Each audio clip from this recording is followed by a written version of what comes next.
မင်္ဂလာပါဗျကျွန်တော်ဒီနေ့ Fruityloops မှာเนาะ desktop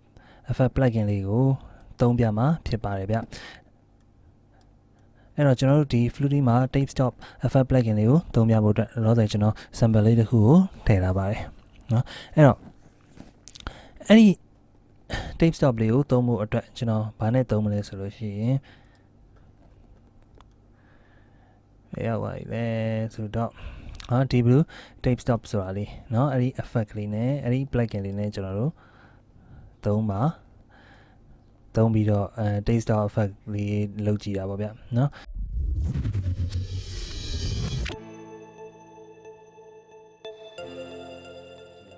เนาะအဲ့တော့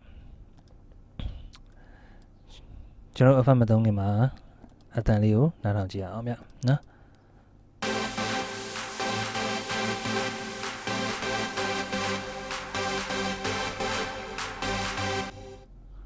နော်ဒါကတော့ effect မသုံးခင်လေးပါအဲ့တော့ကျွန်တော်ဘယ်နားမှာသုံးပါလဲပေါ့နော်အဲ့ desktop effect လေးကိုကျွန်တော်လောလောဆယ်ဒီအနောက်ဆုံးမှာနော်စမ်းပြီးတော့ကျွန်တော်သုံးပြမယ်နော်အဲ့တော့အဲ့နောက်ဆုံးမှာသုံးမှာဖြစ်တဲ့အတွက်ကြောင့်ကျွန်တော်အနောက်ဆုံးကိုကျွန်တော်ကိုသုံးချင်တဲ့နေရာကိုပေါ့ဗျာ select လေးပေးလိုက်မယ်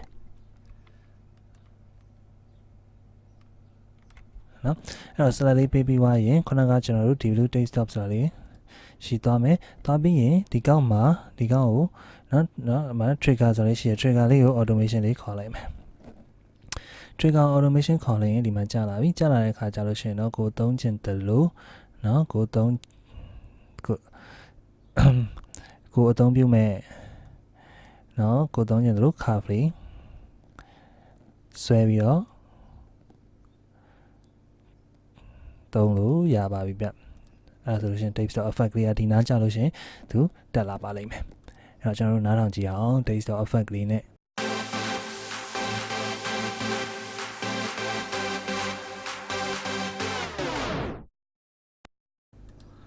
နော်ဒါ effect မပါဘဲနဲ့